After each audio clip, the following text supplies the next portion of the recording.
Halo Kang Tete, Mas Mbak dan Brosis semuanya, ketemu lagi di channel Cerita Film. Channel hiburan yang mereview alur cerita film. Jangan lupa selalu siapkan kopi hitamnya ya, dan jangan terlalu banyak gula karena hidup tidak selalu manis, kadang ada pahit-pahitnya. Kali ini Mas Mimin akan mereview film dari negara sejuta goyang India aja berjudul Amal. Film ini mendapat penghargaan Best Narrative Award pada ajang San Francisco International Asian American Festival, disutradarai oleh Richie Mehta dan dibintangi oleh Rupender Nagra sebagai Amal, Koel Puri sebagai Puja, dan Nasruddin Shah sebagai Jayaram sang miliuner.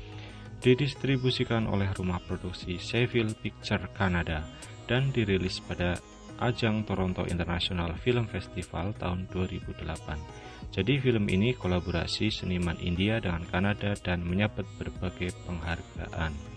Tak usah lama-lama, mari kita goyang aja.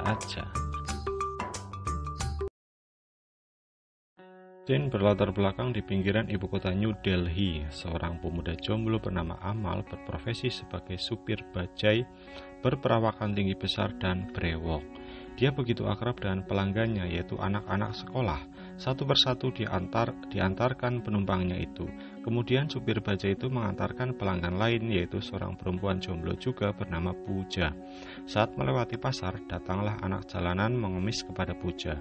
Kemudian Puja mengusirnya. Tanpa dia sadari, dari sebelah samping bajai itu, si anak mencopet dompet Puja. Puja pun berteriak begini, "Copet!" dalam bahasa India. Saat Amal hendak mengejarnya, Puja berkata bahwa tidak usah dikejar, itu dompet kosong kok yang dibawa pencopet. Namun Amal tetap mengejar pencopet kecil itu. Saat berlari di ujung gang, terdengarlah suara tabrakan, dan ternyata pencopet itu ketabrak mobil VW Kodok. Supir pemilik mobil itu langsung tancap gas dan ngacir kabur. Akhirnya diketahui nama pencopet cilik itu yaitu Pria. Di India tuh sering perempuan dikasih nama Pria ya. Scene beralih ke orang tua masuk ke warung Padang dan pesan kopi panas. Karyawan warung yang sedang nonton final AFF kurang fokus melayani pria itu yang diketahui namanya adalah Jayaram. Karyawan menyodorinya segelas bandrek. Jayaram pun komplain, yang akhirnya membuat dia diusir dari warung tersebut. Pria malang ini pun akhirnya pergi menyusuri jalan. Di RSUD setempat, tampak pria si pencopet cilik terbaring tak sadarkan diri. Amal diinvestigasi oleh polisi mengenai kronologis kecelakaan yang dialami pria. Dokter UGD akan memeriksa dulu kondisi pria. Puja berusaha menenangkan hati Amal karena memang kecelakaan itu bukan salah Amal. Calon istri idaman nih, pinter menenangkan hati laki-lakinya. Di pagi harinya, Dokter Siva yang memeriksa pria mencari Amal yang ternyata masih ketiduran di pekarangan rumah sakit. Dokter gondrong ini meminta Amal sebagai penanggung jawab pembiayaan pria selama dirawat di RSUD. Karena rasa tanggung jawab dan anak itu tidak diketahui keluarganya, maka Amal bersedia. Ketika Amal sedang mengecek bajainya, terdengar keributan. Seorang penumpang komplain merasa tarif bajai terlalu mahal. Dan supir bajai itu adalah Raju, teman seprofesi Amal. Untuk mendapatkan untung lebih, Raju mencari jalan yang lebih jauh dengan alasan jalur yang dilewati sedang macet. Kemudian Amal mendapat penumpang seorang pria tua semalam yang diketahui namanya adalah Jayaram. Dia meminta diantar ke suatu tempat di pusat kota. Jayaram batuk dan sepertinya dia masuk angin. Amal mengeluarkan permen tolak angin dan dikasihkan ke Pak Jayaram. Bajai itu pun kemudian berhenti di tengah jalan karena ada kemacetan yang disebabkan oleh proyek pembangunan rel MRT. Jayaram pun meminta Amal untuk mencari jalan lain karena dia takut terlambat. Akhirnya mereka sampai ke alun-alun kota. Tapi anehnya, Jayaram marah dan mengatakan kalau Amal salah tujuan. Dia ingin ke taman kota, bukan alun-alun kota. Kemudian Jayaram hanya membayar separuh harga. Dan Amal meminta maaf karena salah dengar. Walaupun wajah Amal sangar brewok tinggi besar, tapi ternyata hatinya selembut sutera. Pada malam harinya, Jayaram memarahi seorang pria yang sedang kencing sembarangan. Bisa dibayangin nih, lagi tanggung posisinya dan dimarahin orang pula. Kemudian Jayaram menulis sesuatu dalam buku catatannya di salah satu rumah makan. Di sana Jayaram menghentikan grup orkes dangdut yang sedang bernyanyi karena suaranya nggak enak di telinga.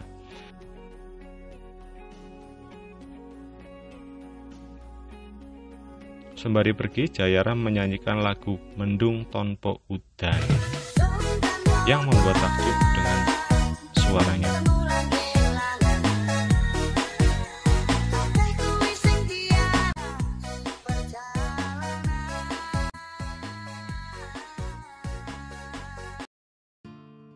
Singkat cerita, terdengar kabar kalau Jayaram meninggal dunia dan dikremasi ala pembakaran mayat India. Dan berkumpullah dua anak laki-laki Jayaram dan berebut warisan. Mereka menemui pengacara keluarga bernama Sapna dan meminta pembagian warisan ayahnya.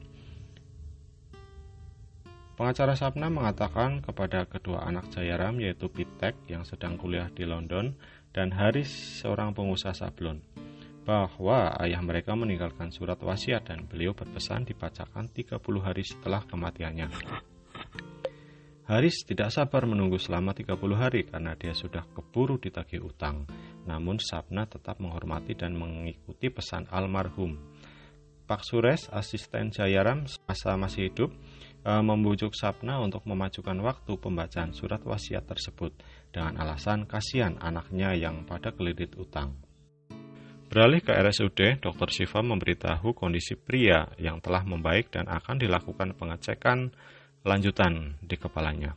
Setelah tersadar, pencopet cilik itu menjelaskan bahwa dirinya bekerja dengan Tuan Thakur yang menaungi pengemis jalanan. Sebelum pulang, Amal memberikan uang ke suster untuk memastikan pria dirawat dengan baik. Pada malam hari di sebuah hotel milik keluarga Jayaram, tampak Pitek dan Sures mabuk berat. Dan Sures curhat bahwa dia yang sudah mengorbankan hidupnya untuk keluarga Jayaram merasa kecewa karena tidak kebagian sepeser pun warisannya. Pitek pun kepo ingin tahu wasiat ayahnya, tapi Sures masih belum tahu siapa nama yang akan diwarisi kekayaan Jayaram selama surat wasiat itu belum dibacakan.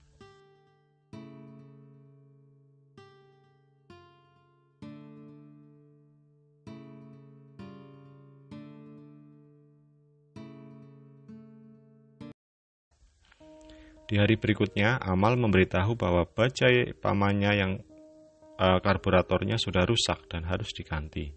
Pamannya akan memberikan bajai tersebut kepada Amal jika mampu memperbaikinya. Namun, Amal tidak memiliki uang untuk memperbaikinya.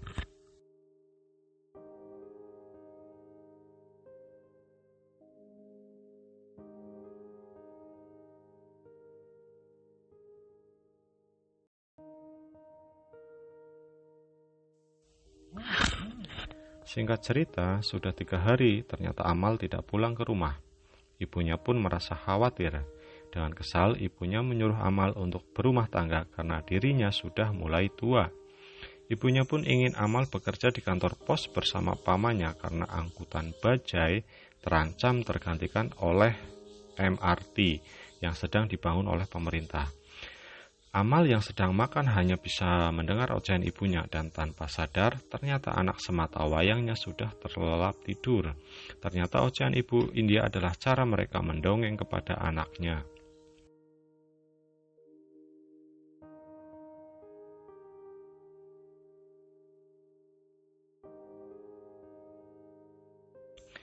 Di rumah besar Tuan Thakur ternyata ada Pitek yang sedang memohon belas kasihan untuk menunda penagihan hutangnya.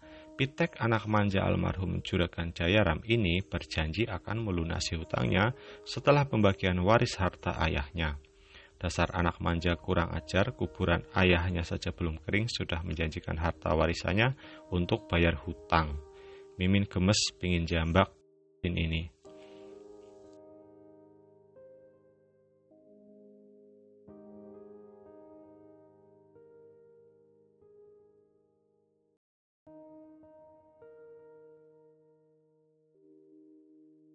Saat buru-buru mengantar Puja, Amal tanpa sengaja menabrak bajai di depannya. Raju keluar dari bajainya dan meminta ganti rugi pada Amal. Ketika mereka sedang nego harga, penumpang Raju kabur karena sedang terburu-buru dan Raju pun mengejar penumpangnya karena belum bayar ongkos. Tuh akibat orang licik niat hati dapat duit dari teman sendiri malah rezeki yang udah di depan mata pergi. Amal pun meminta maaf kepada Puja dan memberitahu bahwa dirinya kurang tidur demi mengurus pria yang tidak sesuai dengan namanya dan harus bekerja sampai malam demi membayar tagihan rumah sakit. Puja memberitahu bahwa rumah sakit akan membuat tagihan pasiennya membengkak dan Amal tidak berkewajiban membayar tagihan tersebut. Puja pun memberikan ongkos lebih, namun Amal menolaknya.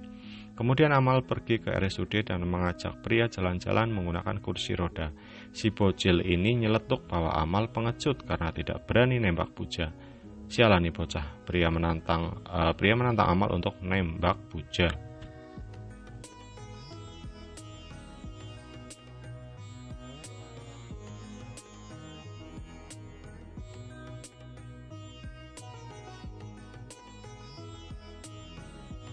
Di tempat lain, Suresh nelpon Pitek, ngasih tahu kalau Sapna menyuruhnya untuk mencari supir bajai bernama Amal Kumar. Suresh memperkirakan bahwa Amal ini kandidat kuat nama pewaris di dalam surat wasiat ayahnya.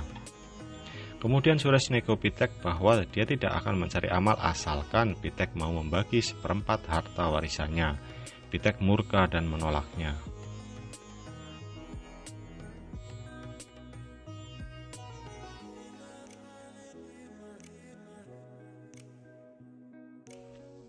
Agar tidak terlalu mencolok, Suresh mengubah gaya berpakaiannya untuk mencari Amal.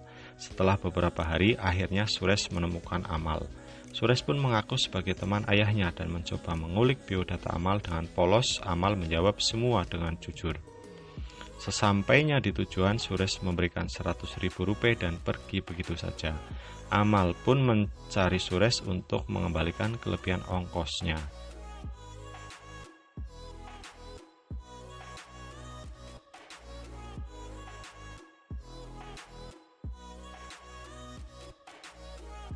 Kemudian dengan berbohong, Suresh memberitahu Sapna bahwa dirinya butuh waktu untuk menemukan Amal.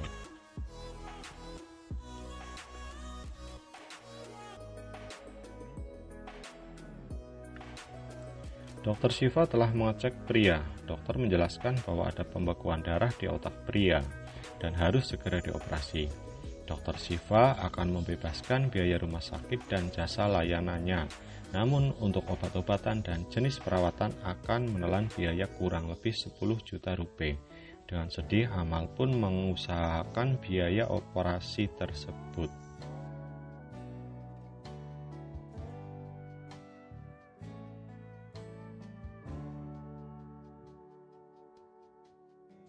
Ketika mengantarkan anak sekolah kaya pelanggannya, Amal memberanikan diri untuk meminjam uang kepada ayah anak tersebut. Lalu si ayah nyeletuk, "Jika kamu mengendarai pesawat terbang, dengan mudah saya bisa membantumu.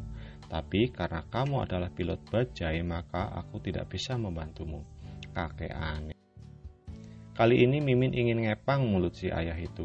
Malam harinya Amal berniat meminjam uang kepada Puja, tapi Puja hanya pedagang kaki lima. Akhirnya Amal membatalkan niatnya itu.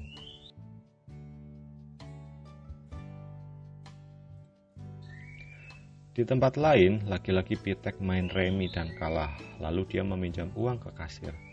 Awalnya Mbak Kasir mau menolak, tapi setelah tahu kalau Pitek adalah anak almarhum Jayaram, pemilik hotel tersebut, akhirnya dikasih juga Pitek pinjaman.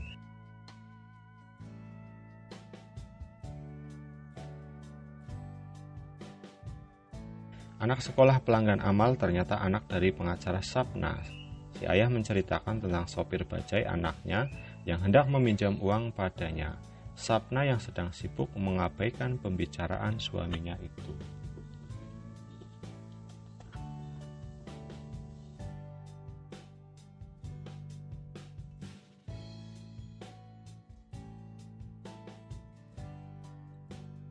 Diam-diam seperti maling, Suresh menyelinap ke ruangan kerja Sapna.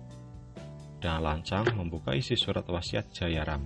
Ternyata selama 2 tahun Jayaram pura-pura menjadi orang miskin untuk mencari nilai-nilai kebaikan dalam diri manusia dan mencari orang yang pantas menerima warisannya.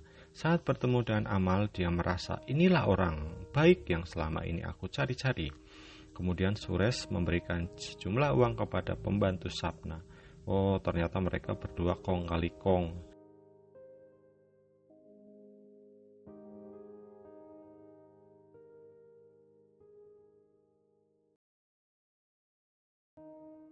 Sembari pulang, Suresh nelpon Pitek dan ternyata anak Jayaram sedang sibuk main remi. Jadi jelas ya mengapa Jayaram tidak memberikan warisannya kepada anaknya, karena dia tahu bakal habis di meja judi.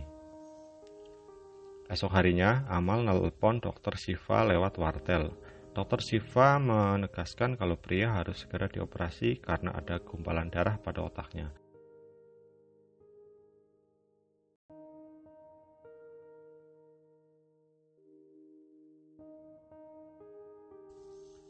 Kemudian Amal pergi ke Tuan Takur, yang juga adalah juragan pengemis termasuk pria. Tuan Takur mengatakan kalau masalah kesehatan pengemis, asuhannya itu bukan urusannya. Kali ini Mimin ingin melintir kumis Tuan Takur.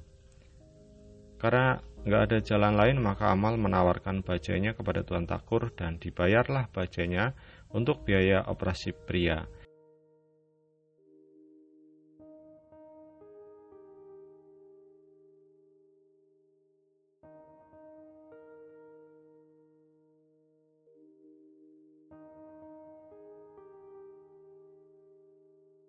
Kemudian Dr. Siva langsung mengoperasi pria. Sekali lagi Mimin ingatkan kalau pria itu adalah nama anak perempuan ya. Setelah menunggu seharian, dokter meminta maaf karena nyawa pria tidak bisa diselamatkan. Dengan berlari, Amal menemui pria dan melihat pria telah terbujur kaku, dan Amal pun menangis sejadi-jadinya.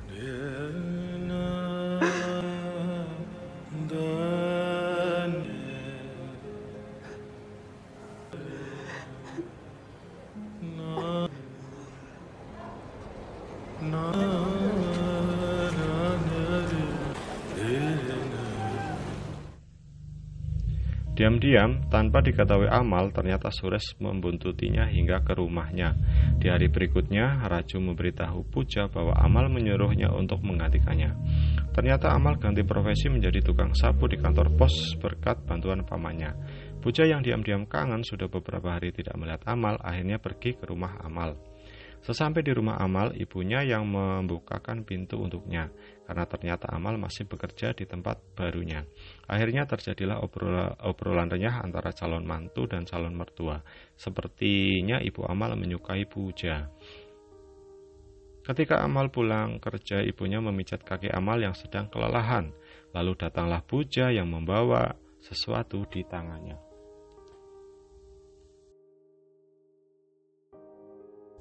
Dan ternyata Puja membawa hadiah untuk Amal, yaitu onderdil bajai. Pada mulanya Amal malu-malu untuk menerimanya. Namun setelah Puja menjelaskan bahwa onderdil bajai itu adalah mas kawin dari Puja untuk Amal, Mimin baru tahu kalau di India perempuan yang lamar laki-laki.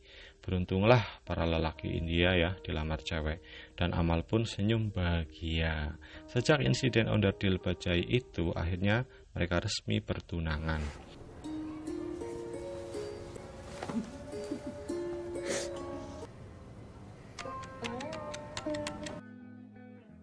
Di tempat lain, Suresh tampak menelpon pengacara Sapna dan memberitahu kalau dirinya sudah menemukan Amal Kumar, sopir bajai itu, dan berjanji akan membawa ke kantornya besok. Sementara itu, Pitek sedang OTW menuju rumah Suresh dan di jalan dihadang oleh anak buah Tuan Takur dan diancam untuk segera melunasi hutangnya. Sesampainya di rumah Suresh, terjadilah obrolan. Mereka membicarakan tentang Amal. Suresh mengatakan sudah mengamati Amal selama beberapa hari dan dia adalah pemuda yang baik. Dan besok dia akan mengantarkan Amal menemui Sapna. Suresh pun membatalkan rencana jahat yang telah mereka sepakati. Pitek terkejut dan ngamuk karena seharusnya yang mendapat warisan adalah dia sebagai anak Jayaram, bukan Amal. Pitek mengatakan omong kosong dengan wasiat itu. Pitek menawarkan 30% harta warisan kepada Suresh asal dia tidak membawa amal kepada Sapna. Namun Suresh menolak.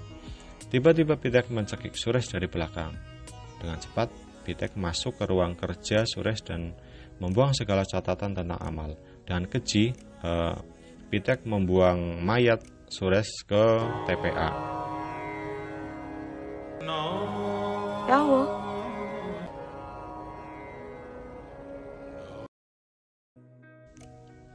Puja dan Amal begadang untuk memperbaiki bajai pamannya, dan Amal memasang karburator mas kawin Puja itu.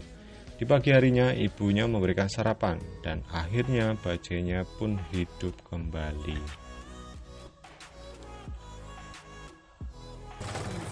Dan Amal kembali menjadi supir bajai demi mengantarkan Puja. Paman Amal pun terkejut melihat bajai telah hidup kembali. Di tempat lain, Sapna yang cemas mengunjungi rumah Suresh, namun supir Suresh tidak menemukan Suresh. लेकिन अब वो घर पर ही नहीं है। तबीयत मिजाज वगैरह? हाँ, Sesampainya di rumah, Puja dengan malu-malu memberi kode pada Amal dan mengajaknya makan malam bersama. Dan menjemputnya lagi jam 5 sore. Dengan senyum bahagia, Amal pun menyanggupinya.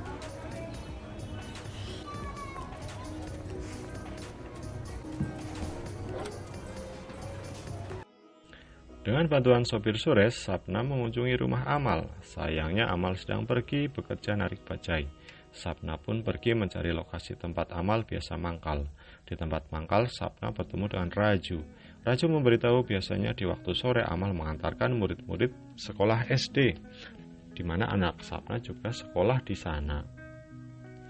Sapna pergi ke sekolah dan bertanya kepada guru di sana. Bu guru menjelaskan bahwa Amal Kumar adalah supir bajai yang biasa mengantarkan murid-murid di sekolah, termasuk anak Sapna sendiri. Sapna pun terkejut dan menanyakan kebenarannya ke suaminya.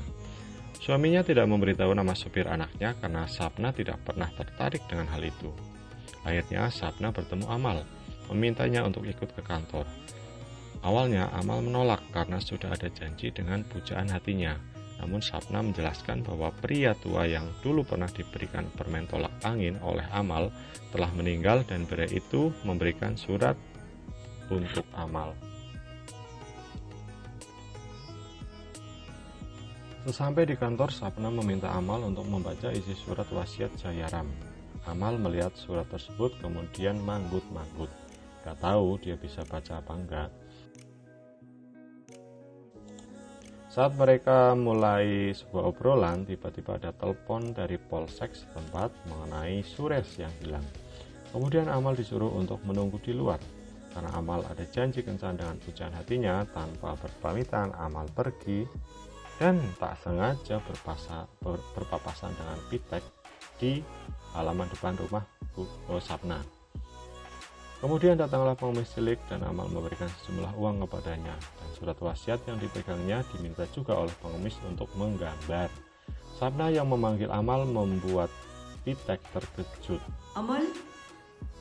Amrita? Amrita? Setelah Amal pergi, pengemis itu memanggil anak Sapna dan menjelaskan kepada anak Sapna bahwa kertas yang diberikan ini kemungkinan berisi kata-kata penting. Dengan ngeledek, anak Sapna pun memberitahu, mana mungkin orang yang tidak pernah sekolah dan buta huruf punya sesuatu hal yang penting. Pengemis cilik itu akhirnya menggambar di kertas surat berharga itu.